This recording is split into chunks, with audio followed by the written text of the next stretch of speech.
안녕하세요, 디테일러입니다. 오늘은 학원 시스템에 대한 이야기를 좀 해보고 싶어요. 시스템이라는 게 되게 숙제 같거든요. 언젠가는 해야 되는데 해야 되는 것도 알고 있고 되게 중요한 것도 알고 있고, 그런데 하기 싫은, 어떻게 해야 될지 모르겠는, 지금도 잘 굴러가고 있는데 학원 운영이 매일같이 일단 되고 있는데 여기서 어떻게 더 하라는 거지?에 대한 좀 막막함? 이런 게 있지 않으실까? 저는 있었거든요. 그래서 시스템에 대한 얘기를 좀 더 쉽게 풀어드리려고 합니다. 시스템을 제가 어디에 좀 비유를 해보고자 하냐면 에어컨이라고 해볼게요. 그러니까 에어컨이라고 하는 게 작동을 하려면 저희가 전원이라는 버튼을 누르게 돼 있어요. 누르면 켜져야 되고 또 다시 한번 누르면 꺼져야 되는 거죠. 또 온도 설정을 할 수 있겠죠. 지금 26도인데 24도로 설정을 한다고 하면 그러면 좀 더 낮아지는 거겠죠. 근데 이게 되게 단순한 건데 버튼 하나만 눌렀을 때 어떤 일이 일어난다라는 것을 예측할 수가 있다라는 거예요. 그 예측한 대로 기능이 제대로 작동이 된다고 하면 그 효과, 결과물이 나오는 거겠죠. 그러니까 학원도 시스템이라고 하는 게 똑같아요. 뭐를 누르면, 어떤 버튼을 누르면 어떤 일이 일어날 것이다 라는 게 나와야 되는 거거든요. 근데 그러려면 사실 시스템에는 사람이 필요하겠죠. 이 모든 게 돌아가려면 사람이 해야 된다. 시스템이라고 하는 게 어찌 보면 되게 대단한 것처럼 보일 수 있는데, 대단한 거라기보다는 어떠한 시점에 어떠한 상황에서 누가 무슨 일을 한다, 이게 결정이 되어 있으면, 약속이 되어 있다고 표현할 수 있겠죠. 일단은 시스템 구축을 했다라고 할 수 있을 것 같아요. 근데 이제 여기서 또 조심해야 될 게, 우리가 시스템 구축이 이미 그럼 돼 있는데 지금 누가 무엇을 해야 될지는 다 안다, 이렇게 생각을 하시겠죠. 근데 이런 경우에는 혼동하고 계신 건 아닐까. 시스템이라고 하는 게 없고 누가 무엇을 해야 될지에 대한 매뉴얼만 있는 거 아닐까. 요거에 대한 포인트도 좀 짚어봐야 될 것 같아요. 근데 그러려면 시스템은 얘기를 했으니까 매뉴얼로 가볼게요. 에어컨을 사용하는 그 방법, 종이에다가 사용 설명서처럼 써놓은 게 있겠죠? 그걸 매뉴얼이라고 하는 거예요. 이 매뉴얼이라고 하는 거는 작동하는 그런 시스템을 글로 표현해 놓은 거, 문서화한 것, 이렇게 표현할 수 있을 것 같아요. 꼭 텍스트일 필요는 없으니까. 근데 이제 매뉴얼의 경우 이게 순서로 따지면 사실 시스템이 있어서 그걸 정리를 해서 매뉴얼이 돼야 되는 건데, 매뉴얼이 보통은 있고 시스템으로는 전혀 작동하지 않는 그런 상황이 보통의 이제 어려운 경우를 얘기를 하는 것 같아요. 이 학원 운영을 할 때 많은 학원장님들 얘기를 들어보니까 우리 학원은 굴러가긴 해. 근데 뭔가 안 잡힌 것 같아. 어딘가에 여전히 구멍이 있어 라고 얘기를 하시는 경우들이 있는데, 그게 왜 그런가 이제 생각을 해봤더니 오히려 이러한 학원에서는 매뉴얼이 있어요. 그러니까 누가 무슨 일을 해야 되는지가 다 정리가 잘 되어 있고 또 전달이 되어 있고 무슨 일을 해야 되는지 다들 알고는 계시는데, 근데 오히려 시스템이 없다. 다시 또 에어컨 얘기로 돌아가 보면 사용 설명서는 있어요. 그런데 전원을 딱 눌렀더니 켜지는 게 아니라 웬걸 갑자기 이상한 소리가 난다. 혹은 온도 조절을 하는데 분명히 온도를 나는 높이고 싶은데 그래서 올림 버튼을 눌렀는데 전혀 그 기능을 작동하지 않을 때, 그럴 때는 시스템이 없는 거겠죠. 이게 왜 그런 문제가 생기는 거냐면 시스템이라는 것과 매뉴얼이라고 하는 것을 동일시 시켜버리는 거예요.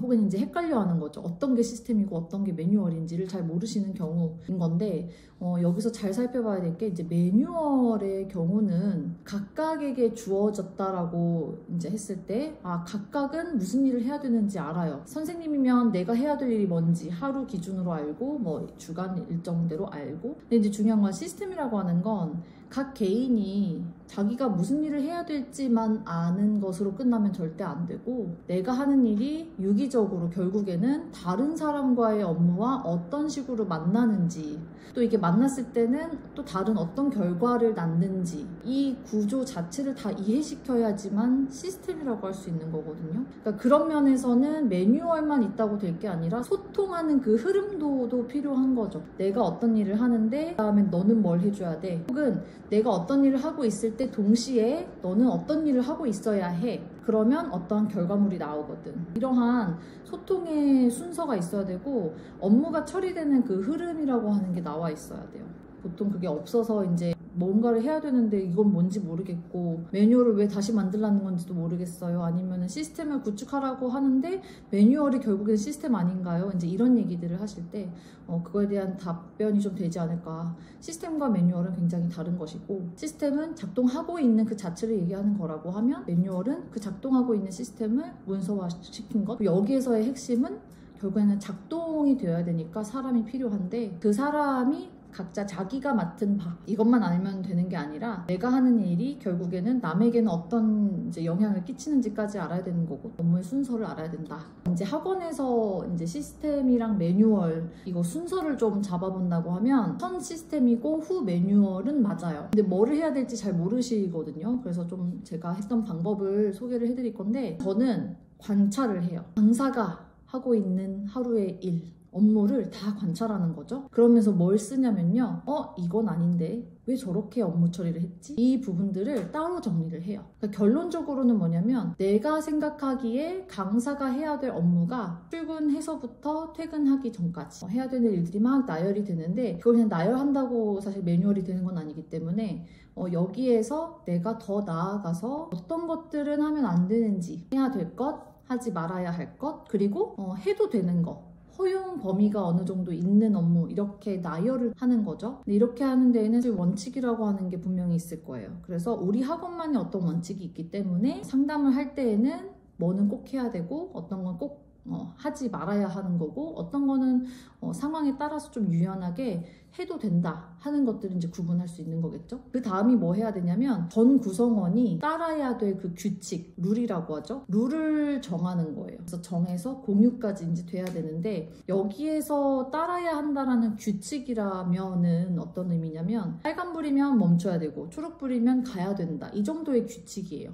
여기에서 보통 잘못하시는 게 뭐냐면 이거를 만약에 누가 어겼어요. 안 따랐어요. 그러면 어떻게 해야 돼요? 어떤 다른 페널티라든지 그걸 확인할 수 있을 만한 장치라든지 이런 거 마련해야 되지 않나요? 이제 이런 얘기들을 많이 하시는데 그거는 좀 나중 얘기인 것 같아요. 오히려 지킬 수 있도록 계속 반복적으로 가르쳐주고 피드백을 하는 게 더 우선인 거지 이걸 안 지킬 사람을 위해서 또 에너지를 소모해 가면서 장치를 마련하는 것까지 한다는 거는 그냥 애초에 원장 입장에서도 안 할 사람을 위한 장치를 처음부터 마련한다. 그러니까 둘 다 허용을 하겠다라는 것밖에 안 되는 것 같거든요. 그래서 오히려 되게 만든다. 이게 우선인 거고 그 다음은 여기서 보통 포기를 하시는 것 같은데 자리 잡힐 때까지 반복적으로 확인하고 피드백. 근데 여기서 또 중요한 게 확인하고 피드백을 하는 그 과정에서는 분명히 명분이 필요해요. 이 일을 왜 이렇게 해내야 되는 건지 왜 이 순서대로 지켜야 되는 건지 그리고 왜 소통을 해야 되는 건지 아니면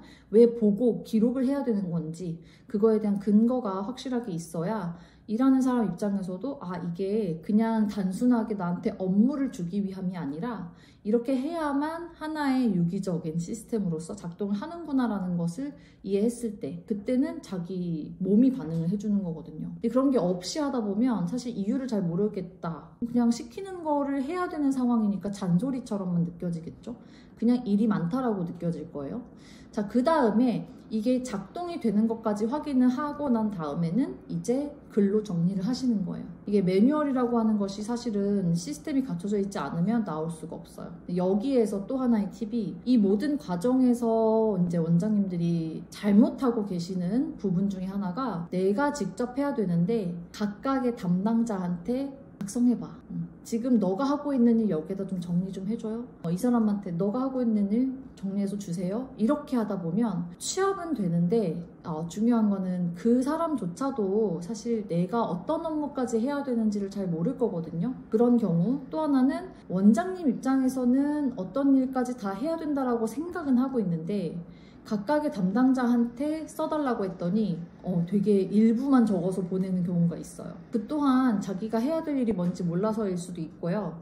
아니면 진짜 일을 하기 싫어서일 수도 있어요. 나는 이 업무만 할 거야. 난 그렇게 알고 왔어라고 할 수도 있는 거라서 이게 처음부터 갖춰져 있을 수는 없지만 어느 시점에서부터는 그래도 정리가 돼야 되고 그 이후에는 신규 채용이 됐을 때 당연히 교육을 통해서 알려줘야 되는 거고, 그랬을 때 이제 효과가 있는 거죠. 내가 들어왔을 때 해야 되는 업무가 어떤 업무인지, 그리고 나한테서 기대되는 게 어느 범위까지인 건지, 그래서 이게 과한 업무량이 아니라 사실 내가 다 해야 되는 게 맞다라고 받아들일 수 있게끔 해주는 효과가 있다고 생각을 해요. 제가 오늘은 이제 학원의 어떤 시스템, 매뉴얼에 대한 이야기를 했는데, 여기서 더 세분화시킬 수 있는 방법들이 있어서 그런 이제 업무 분장이라고 하는 게 있거든요. 업무 분장, 그리고 이 업무 분장을 가지고 소통을 어떻게 하면 좋을지에 대해서 또 정리를 하는 게 있는데, 이거는 제가 다시 다른 영상을 통해서 한번 소개를 해드리도록 해보겠습니다. 오늘은 시스템과 매뉴얼에 대한 이야기로 마무리를 하고요.